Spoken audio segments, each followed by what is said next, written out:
Assalamualaikum warahmatullahi wabarakatuh. Saya Muhammad Abdullah Fakih, perwakilan dari kelompok 2, akan menjelaskan tentang keseimbangan pasar uang.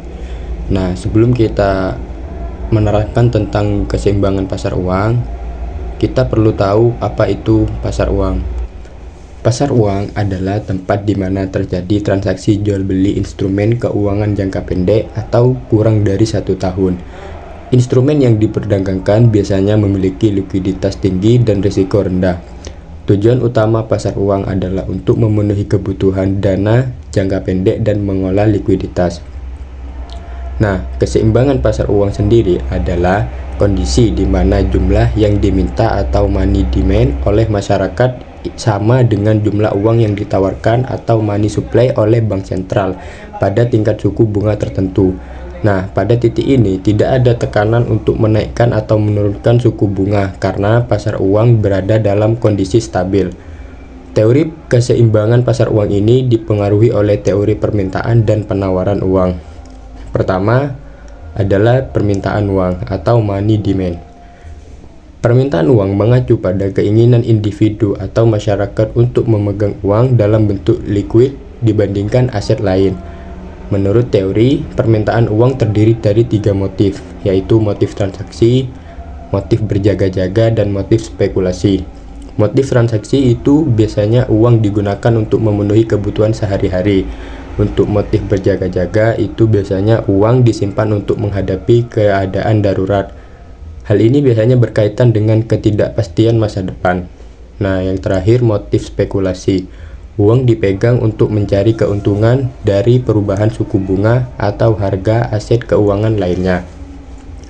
Selanjutnya, faktor-faktor yang mempengaruhi permintaan uang itu ada 3. Permintaan uang dipengaruhi oleh berbagai faktor yang menentukan seberapa banyak masyarakat ingin memegang uang tunai dalam bentuk liquid. Yang pertama, ada tingkat pendapatan nasional. Yang kedua, tingkat bunga. Dan yang ketiga, tingkat harga atau inflasi. Dan selanjutnya ada penawaran uang atau money supply. Penawaran uang ditentukan oleh otoritas moneter seperti bank sentral atau misalnya Bank Indonesia. Penawaran uang dianggap eksogen, artinya jumlahnya ditentukan oleh kebijakan moneter. Penawaran uang mencakup uang kartal atau uang kertas dan logam, dan uang giral atau simpanan di bank. Selanjutnya, faktor-faktor yang mempengaruhi penawaran uang. Yang pertama ada kebijakan moneter. Bank sentral atau seperti Bank Indonesia menentukan jumlah uang beredar melalui kebijakan moneter. Terus faktor yang kedua ada tingkat suku bunga. Tingkat bunga memengaruhi keputusan bank dalam memberikan pinjaman, yang pada akhirnya mempengaruhi jumlah uang yang beredar.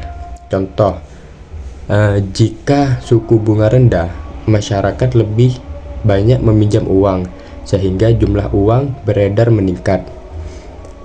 Dan yang ketiga ada kredit dan aktivitas perbankan. Bank memainkan peran penting dalam menciptakan uang giral melalui proses pemberian kredit. Contoh, jika bank lebih banyak memberikan pinjaman, jumlah uang beredar meningkat. Nah, jadi keseimbangan pasar uang tercapai ketika jumlah uang yang diminta atau untuk transaksi, spekulasi, dan cadangan itu sama dengan uang yang ditawarkan oleh bank sentral dan sistem perbankan. Mungkin segitu saja penjelasan dari saya, kurang lebihnya saya mohon maaf. Assalamualaikum warahmatullahi wabarakatuh.